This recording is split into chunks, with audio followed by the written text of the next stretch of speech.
Muy bien, gracias, que Dios le bendiga. ¿Cómo está?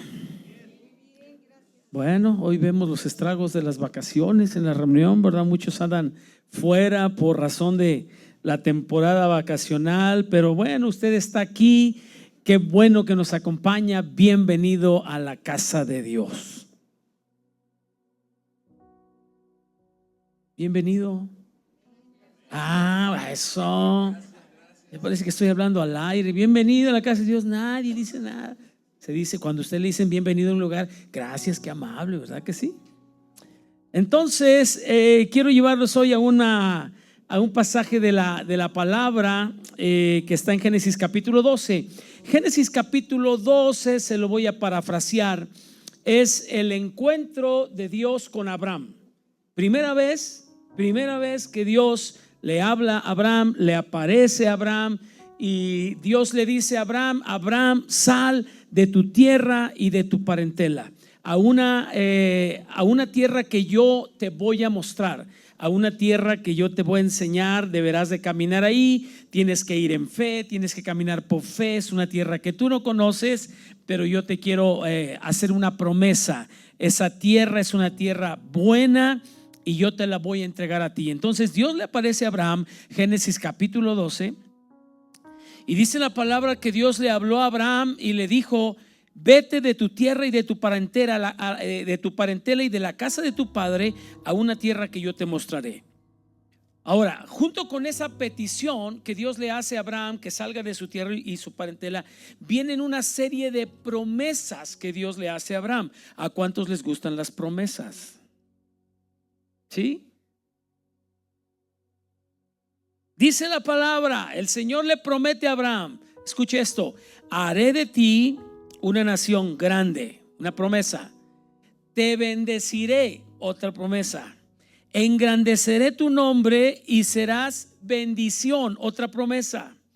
Bendeciré a los que te bendijeren, otra promesa. A los que te maldijeren, los maldeciré, otra promesa.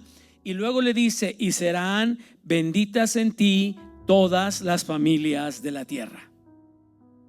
Y para ese momento Abraham se siente emocionado por lo que Dios le está prometiendo. Vemos a un Abraham recibiendo una promesa o promesas de Dios, y en ese momento todo es expectación para Abraham.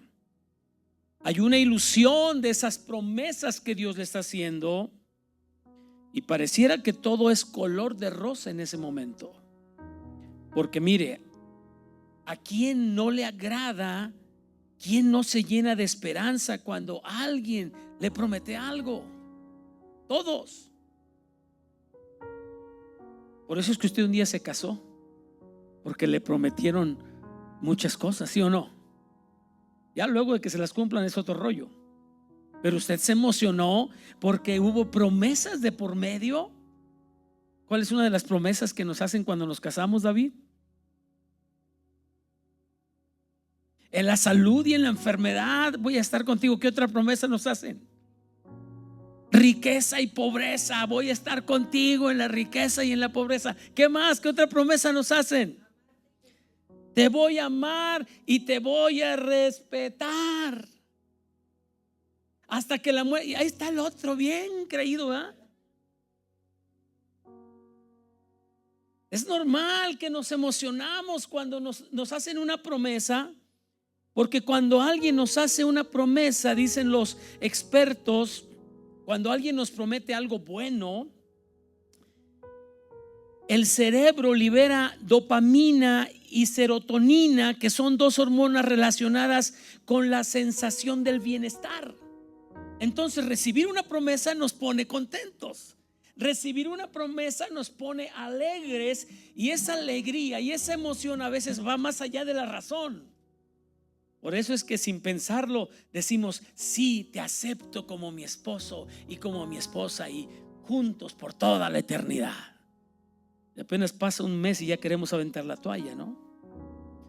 Entonces Abraham recibe una promesa o promesas de parte de Dios, y eso lo pone alegre, eso lo pone feliz. Y eso pasa con muchos de nosotros cuando venimos a la iglesia y escuchamos y recibimos las promesas de Dios para nuestra vida. Todo es felicidad. Y salimos de este lugar y como hemos recibido promesas de Dios que Él nos da a través de su palabra, salimos de este lugar y pareciera que vamos flotando sobre nubes, ¿no? ¿No le ha pasado alguna vez eso? Venimos a este lugar y escuchamos que Jehová es nuestro pastor y que nada nos va a faltar. Uf, qué hermosa promesa. Salimos bendecidos. Oímos la palabra que dice: el Señor te voy a hacer cabeza y no vas a hacer cola, vas a estar adelante y no atrás. Qué hermosa promesa, y salimos muy bendecidos. Dice la palabra, otra promesa: derramaré bendición sobre ti hasta que sobre y abunde. Hoy nuestro corazón, nuestra mente se pone feliz porque estamos recibiendo una promesa de Dios. Y luego viene otra promesa que dice: te voy a traer sanidad y te voy a traer medicina. Otra promesa: clama a mí, yo te voy a responder. Derramaré lluvia de bendiciones sobre ti. Cuántas promesas, y salimos bien contentos con las promesas. Vamos flotando cuando salimos. Ni sentimos los escalones al bajar. Parece que vamos de un paso, llegamos a la calle, ¿no?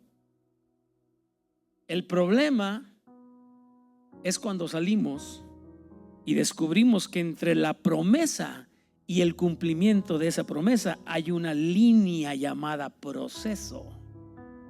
Ahí es donde comienza el conflicto. Recibimos la promesa, pero lo que no somos conscientes es que al salir hay una línea entre la promesa y el cumplimiento de esa promesa que se llama proceso, donde pueden pasar muchas cosas, muchas situaciones que no van a producirnos la misma felicidad que nos produjo el recibir la promesa. Esa felicidad que nos trajo cuando Dios nos prometió algo. Ahora, cuando estamos en el proceso, no va a haber esa misma alegría. Y es ahí donde nosotros tenemos que saber cómo vamos a enfrentar ese proceso. Porque hoy en día se ha levantado una generación de personas que ven a Dios solamente en las promesas. Muchos cristianos solamente ven a Dios en las promesas, pero no en los procesos. Y entonces, cuando estamos atravesando el proceso, comenzamos a decir: ay, Dios no está en esto. Definitivamente Dios me ha dejado solo, Dios me ha abandonado. Cuando recibimos la promesa, así todo es: ay, Dios, qué hermoso, qué lindo que estás conmigo. Pero cuando empezamos el proceso pensamos que Dios nos ha abandonado. Pero yo quiero decirte en esta mañana, amado, que muchas veces Dios está más en medio del proceso, más cerca de ti en medio del proceso que aún en medio de la promesa. Dios va a estar contigo aún en el proceso. O por lo menos podríamos decir que es más palpable su gloria sobre nuestra vida en el proceso. Isaías 43:2: cuando pases por las aguas, cuando cruces los ríos, yo estaré contigo. Él no nos deja en el proceso. Yo voy a estar contigo. Y si pasas por los ríos, no te anegarán, no te cubrirán sus aguas. Cuando pases por el fuego, no te quemarás, ni llama te abrazará. No habrá llama que arda en ti. La promesa de Dios no es que no vas a pasar por el fuego. La promesa de Dios no es que no vas a pasar por el agua. La promesa de Dios es: en medio del fuego, en medio del agua, yo estaré contigo. Alguien dijo alguna vez: no existe propósito ni progreso sin proceso. Ahora, lo interesante de esto que acabo de referir, Génesis 12, cuando Dios le habla a Abraham y le da una serie de promesas, no es cómo reacciona Abraham ante las promesas, porque todos cuando recibimos una promesa nos alegramos. Es cómo reacciona Abraham después que empieza el proceso. ¿Cómo vas a reaccionar tú durante el proceso mientras se cumple la promesa que Dios te ha dado? Esas promesas que el Señor te ha dado. Sigo parafraseando Génesis capítulo 12. Usted lo puede leer con detalle en su casa. Los primeros 9 versículos de Génesis capítulo 12, los primeros 9 versículos es Dios hablándole a Abraham acerca de puras promesas. Te bendeciré, engrandeceré tu nombre, serán benditas en ti todas las naciones, y el que te maldiga yo lo voy a maldecir, y el que te bendiga lo voy a bendecir. Y ahí están las promesas, primeros 9 versículos. Pero a partir del versículo 10, ¿qué cree? Comienza el proceso. Todo va bien, Abraham sale bien bendecido con las promesas, empieza a caminar por fe, porque Dios le dijo: sal de tu tierra y tu parentela. Pero a partir del versículo 10 dice la palabra que vino una gran hambre sobre la tierra. Parte del proceso. Ya está dada la promesa, pero ahora comienza el proceso y viene, versículo 10, una grande hambre sobre la tierra, y esa hambre también afectó a Abraham y a su familia. También le llegó a él.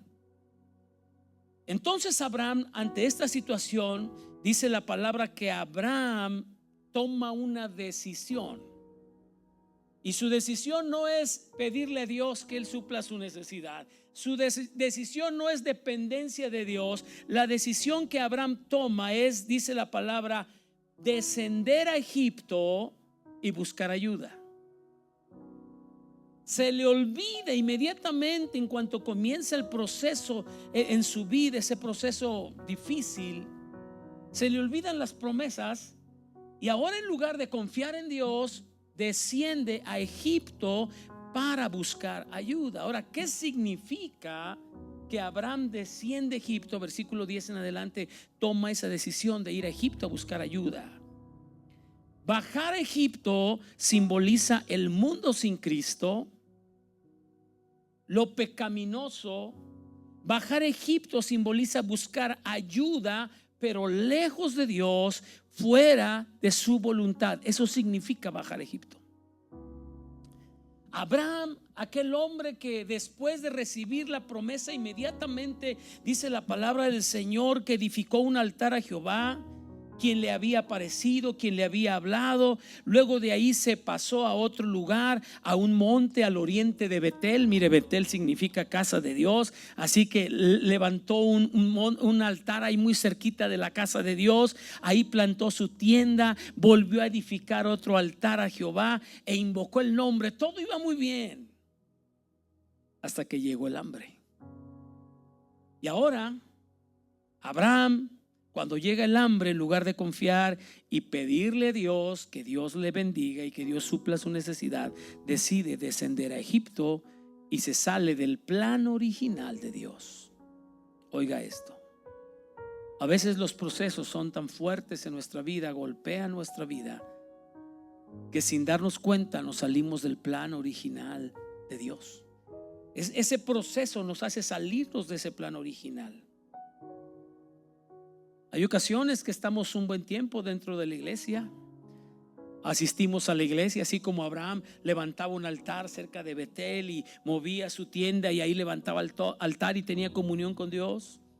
Así a veces nosotros venimos, nos reunimos, estamos aquí, asistimos, oímos las promesas de Dios, oímos la voz de Dios que nos habla, plantamos nuestra tienda, levantamos altar, pero cuando viene el tiempo difícil, decidimos descender a Egipto. Esa es la realidad, que muchos deciden descender a Egipto cuando viene la prueba. ¿Y qué hacemos? Dejamos de orar, dejamos de congregarnos, no leemos la Biblia, buscamos las opciones que el mundo nos da y que nos creemos que nos pueden resolver la vida. Oiga bien esto: buscamos las opciones que el mundo nos da y que creemos que nos pueden resolver la vida, en lugar de tener una dependencia total del Señor. Y entonces nos apartamos del propósito, perdemos la visión, nos alejamos del plan que Dios tiene para nosotros. Mientras estábamos en la promesa, mientras recibimos la promesa, el corazón se llenó de gozo, el corazón se llenó de alegría y nos manteníamos firmes. Pero cuando llegó el proceso, nos apartamos del plan, del propósito de Dios. Porque, amados, descender a Egipto es lo que significa alejarnos del plan de Dios. Y fue lo que hizo Abraham. Porque muchas veces el ser humano, ante la necesidad, ante la prueba, ante una crisis, tenemos dos opciones: o descendemos a Egipto o subimos a Jerusalén. Cualquiera de esas dos cosas. O descendemos a Egipto o subimos a Jerusalén, porque siempre que se habla en la Biblia acerca de ir a Jerusalén, se habla de subir. Y esto simboliza comunión. Subir significa revelación. Subir significa cercanía con Dios, cumplimiento, crecimiento. Y eso es lo que debemos de hacer en los momentos de prueba para nuestra vida. Cuando te enfrentes a un proceso difícil, no desciendas a Egipto, amado. Sube a Jerusalén. Ahí donde está la presencia de Dios. Ahí era donde el pueblo de Israel iba y buscaba del Señor. Ahí era donde ellos iban a recibir revelación de Dios para su vida. Ahí es donde estaba el corazón de Dios. Y el mensaje para ti en esta mañana es: cuando estés pasando un proceso difícil de tu vida, no desciendas a Egipto, sube a Jerusalén. Ay, pastor, es que yo tengo unos muy buenos amigos y se me hace que ellos me van a ayudar en este momento que tengo de necesidad. Gente que no tiene temor de Dios, gente que vive alejada de Dios, muy probablemente te van a dar un consejo que no es el consejo adecuado para tu vida. Estás pasando un proceso difícil en tu vida matrimonial y vas y buscas el consejo de una gente que no tiene temor de Dios. ¿Y qué te va a decir? No, hombre, no te preocupes, mujeres hay muchas, hombres hay muchos. No te preocupes, siempre habrá una solución para tu problema. Un clavo saca otro clavo. Los proverbios del mundo que no nada tienen que ver con lo que Dios te dice en la palabra. Y en lugar de animarte a poder resolver correctamente, en lugar de darte un buen consejo, te están mal aconsejando. Y en lugar de que se solucionen las cosas, se empeoran. Porque así es. Cuando nosotros caminamos en nuestra propia sabiduría, o cuando descendemos a Egipto para buscar ayuda fuera de la voluntad de Dios, las cosas se empeoran. Para este momento Abraham ha perdido un poquito dirección. Para este momento Abraham ha perdido revelación de Dios y está confundido. Y desciende a Egipto, y en su confusión de la mente comienza a idear algunas cosas que él pensaba que eran la solución para el problema.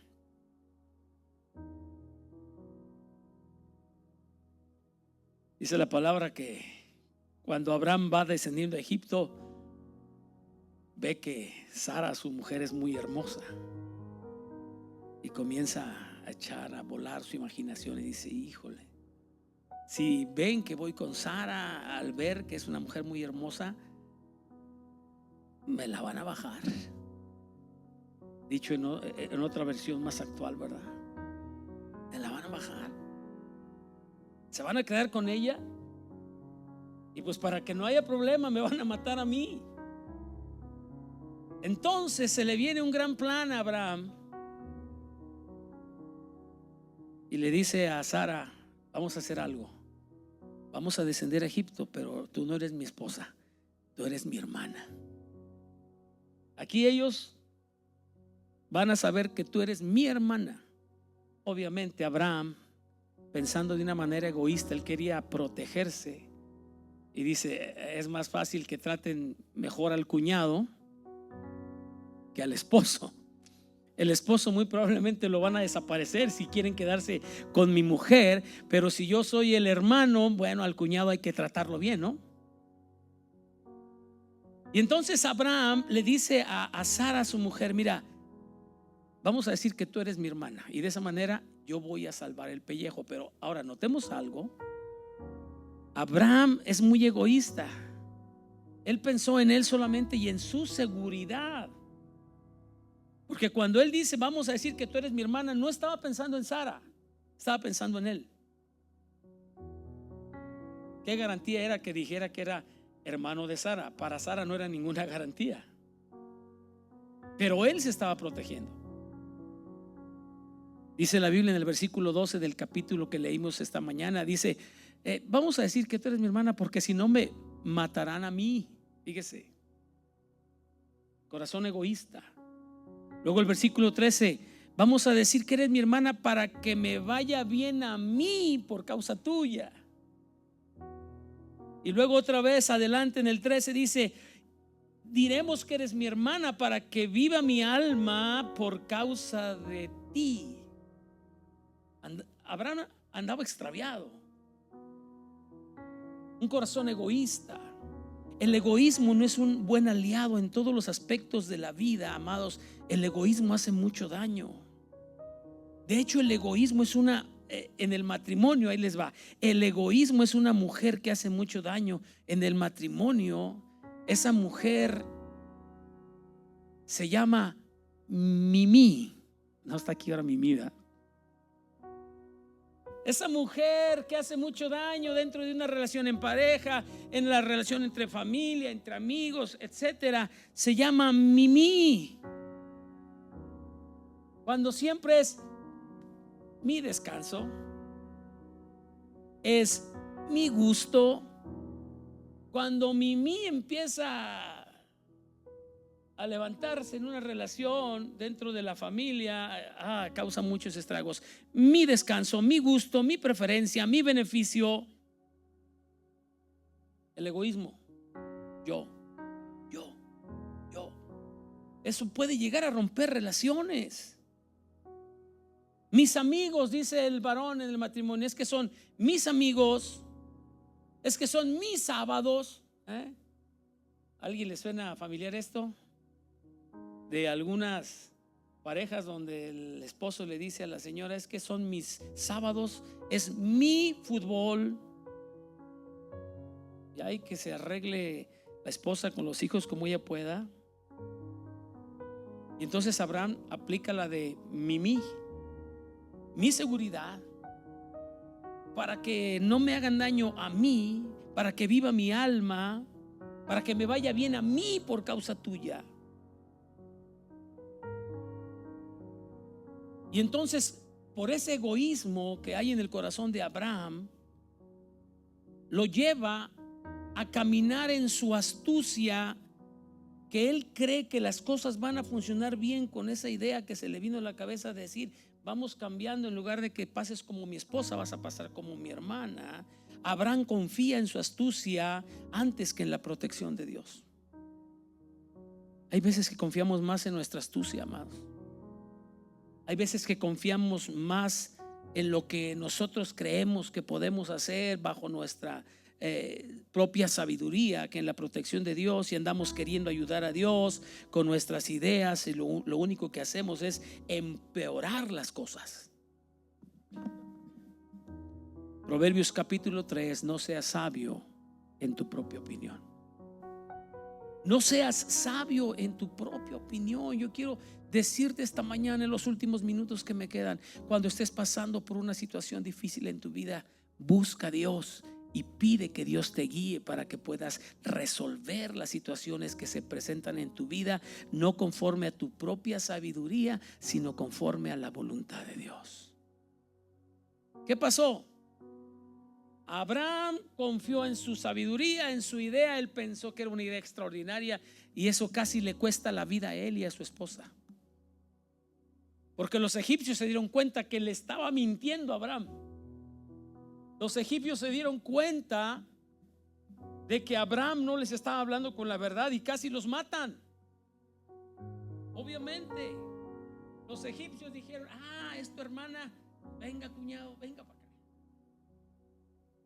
Empiezan a querer tomar a la hermana de Abraham. Pues no pasa nada, es tu hermana, no va a ser para ti. Y cuando intentan tomar a Sara, entonces Abraham no soporta esa situación y tiene que revelar que no es su hermana, es su esposa. Eso casi le cuesta la vida a Abraham y a Sara. Falta de carácter también en Abraham. Falta de carácter. Y esto es lo último con lo que quiero cerrar en esta mañana. Como hijos de Dios tenemos que aprender a manifestar un carácter firme y sólido en todas las situaciones de la vida. No todo se va a resolver orando, ayunando y hablando en lenguas y haciendo mil cosas. Hay quienes piensan que así se resuelve todo. También para que tú puedas salir adelante de tus procesos difíciles que enfrentas, tienes que mostrar un carácter firme. ¿Qué fue lo que le faltó a Abraham en este momento? En este momento de su vida fue débil y no mostró carácter. El carácter es el que define si tienes éxito o no en la vida, amado. Abraham en este punto de su vida muestra falta de carácter ante la situación y le dice: Sara, bajemos a Egipto, pero tú eres muy hermosa y hay hombres perversos en ese lugar y al verte quizá me maten a mí. Se quedarán contigo y mejor digamos que tú eres mi hermana. Piensa bien esto en esta mañana. Tu carácter es el que define la actitud en tu vida, tus decisiones y tus acciones. Tener carácter débil hace que toda actividad exitosa pueda resultar un fracaso. Si tienes en tus manos la clave que va a solucionar todos los problemas del mundo, pero tu actitud es derrotista y no hay carácter, eres pesimista, no tendrás nada, no vas a lograr lo que tú quieres por falta de carácter.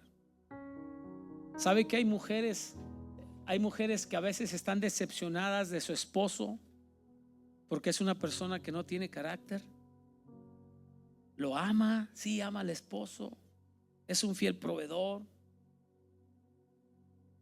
está enamorada, pero dice la mujer: es que me tiene decepcionada, pastor, que no tiene carácter. Es un hombre sin carácter.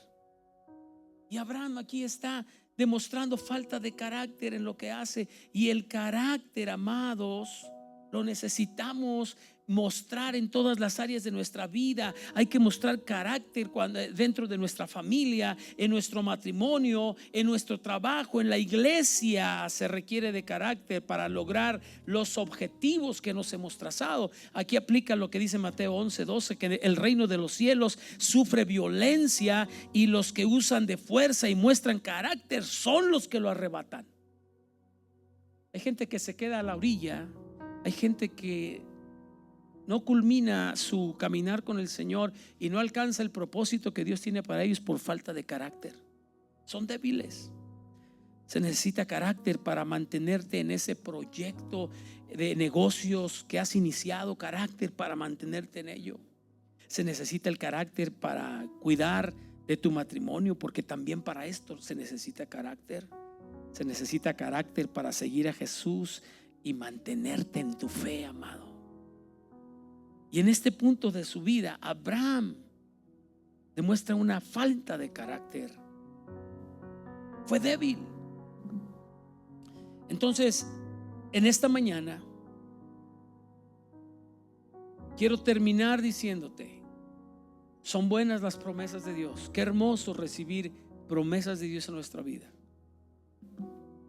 Pero quiero decirte también, hay que mantenernos fieles en el centro de la voluntad de Dios, aún en medio del proceso, mientras llega el cumplimiento de esas promesas. Es difícil a veces. Es difícil. Carlos, Grace, hay una promesa de Dios que toda nuestra casa va a ser salva. Pero a veces el proceso es complicado. Mientras llega el cumplimiento de la promesa, ¿cómo cuesta mantenernos? ¿Cómo cuesta mantenernos viendo lo invisible? Lo que nuestros ojos naturales todavía no alcanzan a ver, pero por medio de la fe podemos ver el cumplimiento de ese proceso. Y mientras llega el cumplimiento de la promesa, Señor, yo ahí me voy a mantener firme. Me voy a mantener firme. No voy a caminar en base a ideas que se me vengan a la cabeza, ideas humanas que a veces, en lugar de solucionar, conflictúan más las cosas. Voy a caminar confiando en ti en medio del proceso, Señor, porque yo creo a tus promesas y sé que tú vas a cumplir esas promesas en mi vida. ¿Cuáles son esas promesas que tú has recibido de Dios? Hay muchas. Hay muchas, y yo sé que más de alguno aquí ha recibido en algún momento una promesa. Pero cuando atravesamos por el proceso se suelen olvidar esas promesas porque es difícil el camino del proceso. Pero yo te quiero decir en esta mañana, no te sueltes de la mano de Dios, mantente firme. Aunque el proceso sea difícil, aunque el proceso sea complicado, ve a Dios. Ve a Dios, sube a Jerusalén en lugar de que desciendas a Egipto, porque ahí hay revelación, ahí hay propósito para tu vida. No te alejes, no te alejes. Aunque sientas que cada vez estás más lejos del cumplimiento de la promesa, porque así suele pasar. A veces cuando Dios nos da una promesa, todo lo que puede estar ocurriendo en torno de esa promesa, antes de que se cumpla, va a parecer todo lo contrario a lo que Dios nos prometió. Dios te ha prometido salud y parece que cada vez estás más enfermo. Es parte del proceso. Es algo que suele suceder para que nosotros nos mantengamos aferrados a esa promesa en fe y cerca de Dios. Es que, Señor, tú me has prometido prosperidad, has prometido que me ibas a ayudar en mi economía, que ibas a... Y pum, me quedo sin trabajo. Así suele funcionar a veces esto. Y no estamos viendo que detrás de ese despido de tu trabajo que tuviste hay otra bendición que no se veía. Y Dios te provee de un nuevo empleo mejor pagado, mejor puesto, mejor que el que tenías antes. Pero solamente Dios está esperando que sigas confiando en Él. Ponte de pie en esta mañana. Y yo quiero orar para que tu fe sea fortalecida. Y que tu fe no mengue, aún en medio del proceso, por difícil que sea.